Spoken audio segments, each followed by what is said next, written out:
So I'm Ian Beavis, the research curator at the Amelia, which incorporates the former Tunbridge Wells Museum and Art Gallery, as well as the library and adult education. In recent decades, I think it's fair to say smaller local museums have tended to downplay natural history. Specimen collections, stuffed birds and mammals seemed old-fashioned, and people struggled to see their relevance in the modern era. Paradoxically, that same modern era has seen people becoming increasingly aware of the big picture issues surrounding climate change and biodiversity loss. But there's often a disconnect in people's minds between the world headlines and what may be happening right to wildlife habitats right there where they are. This is where museums with natural history collections can work in partnership with local organisations to raise awareness of the need for habitat and species conservation at local level, and to build a consensus on how that can best be achieved.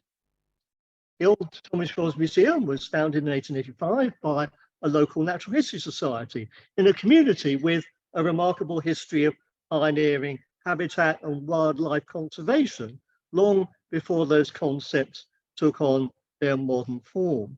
The Tunbridge Wells Natural History and Philosophical Society had public engagement as one of its founding objects, establishing an educational museum and organising a lively programme of indoor and outdoor events with an especial focus on natural history. And throughout the 20th century and into the new millennium, the museum continued to give natural history a high profile, both in its displays and exhibitions and in its outreach and events programme. The Amelia opened in 2022, exactly 1 year ago today, bringing together museum, library and adult education services, and named after our local women's suffrage campaigner, Amelia Scott. And Amelia maintains that natural history tradition. Building on the achievements of the old Tunbridge Wells Museum, we continue to use our natural history collections and associated knowledge to promote and celebrate grassroots conservation initiatives through partnership with local amenity groups, conservation charities, and statutory bodies. Working in a community with colleagues in other local government departments like planning and parks, we've demonstrated that you can build a consensus on ecologically friendly management of public open spaces and to increase knowledge of and enthusiasm for the often nationally scarce flora and fauna that people can observe right on their own doorstep. One of the 5 main display galleries in the new Amelia brings together, as seen here, natural history and archaeology as part of the story of the landscape of our region, the High Weald AOAB area of outstanding natural beauty.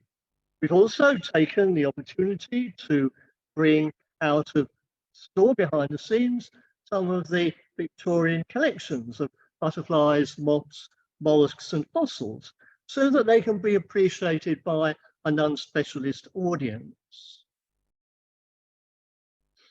We share collections and associated knowledge through object handling, on-site talks and tours, education sessions on and off-site, guided walks and lectures to local societies throughout the borough. One of our most popular brands is Park Safaris, launched as Mini Beach Safaris in the old museum back in 2001. These are family events which guide participants to the hotspots in local open spaces and encourage them to discover creatures for themselves. We run these morning and afternoon once a week for 4 or 5 weeks in August and early September. We cover 3 or 4 of our 5 historic parks and 1 or 2 of our historic commons. And the point is to open people's eyes to the wealth of smaller wildlife that can be found right where people live. And participants in those events commonly say that they had no idea that all these creatures were around them, even though they might use those spaces regularly for informal recreation. Park Safari is echoed by our new interactive digital Ian, as I always call it, with short films answering the top 10 questions about bugs selected by our local primary school, following mini beast safari sessions in the school grounds. Everybody's favourite question is, do bugs fall in love? Working with local amenity groups is a vital part of promoting local habitat conservation. Such groups welcome natural history expertise on their committees, and if you're able to get involved at that level, it does offer great benefits in terms of communicating messages about habitat and species conservation and management. All of the major open spaces in Tunbridge Wells have a friends group, and two of these, Friends of Dunor and Friends of Grosvenor Hill, have been instrumental in the development of successful heritage lottery bids to restore historic features and better fit those parks for contemporary enjoyment. The museum was able to advise on both the historic and environmental aspects of those projects, making use of its local history as well as its natural history resources. So we're able to help deliver solutions that did justice to the park's Victorian origins without losing the more informal aspects that cater for flora and fauna. So here in Grosvenor Hill Park, we didn't just by the book restore an ensemble of Victorian water features in their original form, because it had evolved over time into a natural wetland. We created a series of more informal pools with a boardwalk, so offering an homage to the Victorian vision without diminishing its potential as a habitat for wild plants and invertebrates.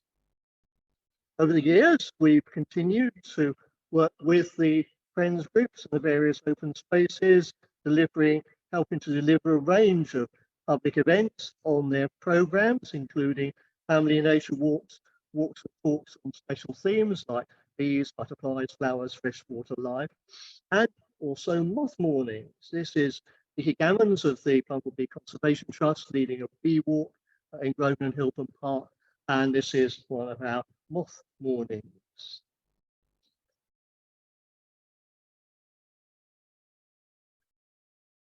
Volunteers assist in habitat management in many of our open spaces, including Woodbury Park Cemetery, which has a keen gardening group. Weeds and cemetery shock horror, but our influence has made those volunteers into years as enthusiastic supporters of wildlife-friendly management, encouraging features like flower-rich grassland that survives from the original agricultural landscape out of which that cemetery was carved.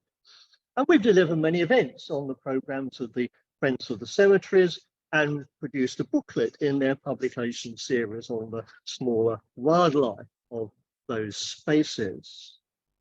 Then working with conservation charities can be mutually beneficial too. The RSPB, Wildlife Trust, Sussex Wildlife Trust, Woodland Trust, all have reserves on the outskirts of Tunbridge Wells and offer many opportunities for joint activities.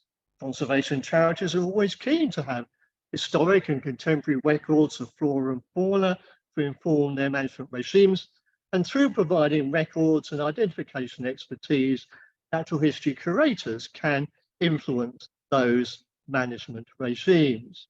We have a particularly strong relationship with the RSPB, and we've delivered several joint guided walks in their several local nature reserves. And they're an opportunity to communicate vital messages about habitat management that are often misunderstood, why trees sometimes have to be cut down, for example. Also hosted specialist groups like the Kent Field Club in local open spaces, and for several years I've delivered an urban bee walk for Tunbridge Friends of the Earth, promoting messages about bee diversity, just about honeybees, and how we can help conserve them as a community and as individuals. If there are statutory bodies involved with landscape management in your area, there's a scope there for partnership too.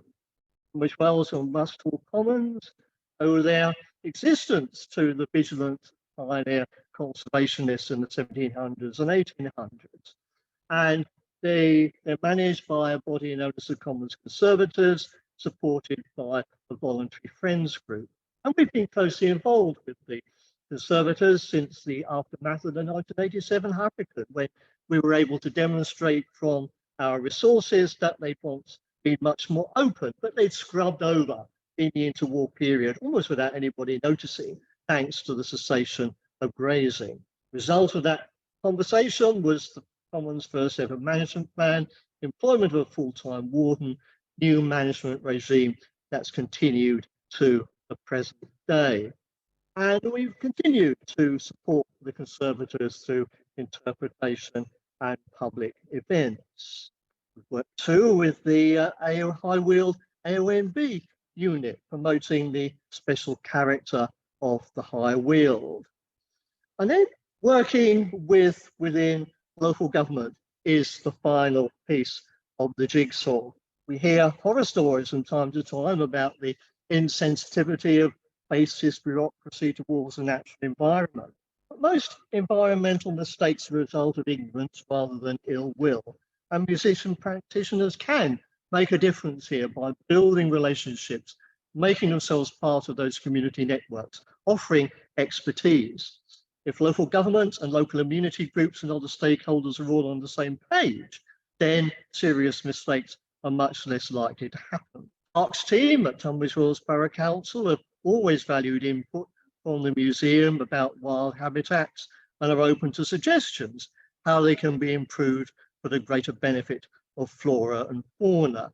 So we've been able to add wildflower meadow areas to Calverley Grounds, the most formal of our parks, when it was realised there are areas of natural flower-rich turf just waiting for a more relaxed mowing regime to reveal themselves.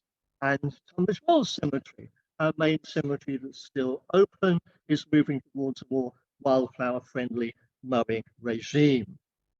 Reminder what it's all about, two of our nationally scarce and rare bees, Andrena gravida, mining bee, and the longhorn bee. So how do you get your stakeholders to love bugs? By situating yourself at the heart of the community, and if you're a local authority museum, at the heart of the organisation. By offering expertise and practical skills to local government officers and politicians, community organisations and habitat managers in understanding how to encourage biodiversity, and by promoting an appreciation of the richness of flora and fauna among the wider community.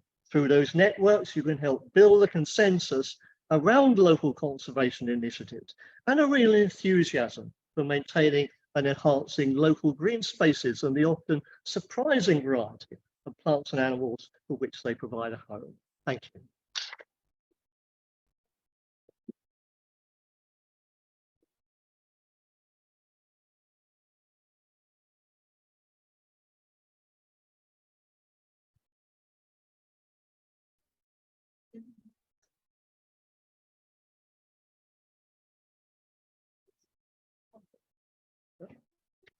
Let me ask a very, very quick question. During lockdown, when we only had a statutory hour for a walk, how did you maintain the group? Right, yes. How do we manage to maintain momentum during lockdown? Well, we did go to online resources. So we had virtual mini bee safaris. I did some films on my 1 hour walk with key species, and we had online spotter sheets, sort of encouraging people to use their walk to go out and explore flora and fauna for themselves. And we had some podcasts, we had some little films about wildlife photography, insect bee photography, as well. So we were able to maintain contact with our audience through lockdown, and once it was over, they did all come back for the in-person events. As someone who's just joined a small local friends of local park in South London, all urban area, what do you think would be the best role I can play in helping it to improve its biodiversity? Is it through lobbying council members? Is it through just being active at their meetings and helping to put them in contact with people? Or is it being hands-on? What's the best way of what's the best way of promoting biodiversity? I think it's about, I think it's about building those relationships, because there's a lot of misunderstanding. A lot of people also naturally think that they like things in public open spaces neat and tidy. But it's about working with groups and sort of showing them on the ground what wildlife there is. I mean, like the volunteer group in Woodbury Park Cemetery, just taking people round and showing them, look, these are wildflowers. This, flower-rich grassland is quite a scarce habitat nowadays. We've got these figures like 97% lost since the end of the last war. All those lovely green fields you see out in the countryside, actually quite sterile for wildlife. And here are the bees, here are the butterflies, dragonflies, all things that those habitats support. So it is about showing people what is out there, and the same goes for working with local government officers who, in my certainly in our council, are quite sympathetic if you tell them that there's a nationally scarce bee living in Calverley grounds. They'll get quite excited about that. And also, I think politically, I mean, it helps to councils like to be seen to be green, and they can blow their own trumpet a bit as achievements for biodiversity, which I think is sort of going to happen, because I wrote an article in the Beavis Sanctuary Recording Society journal about urban conservation for bees, which holds up Tunbridge Wells as an example. And there's Ted Benter's forthcoming new naturalist book on solitary bees is going to have some of those examples on urban conservation.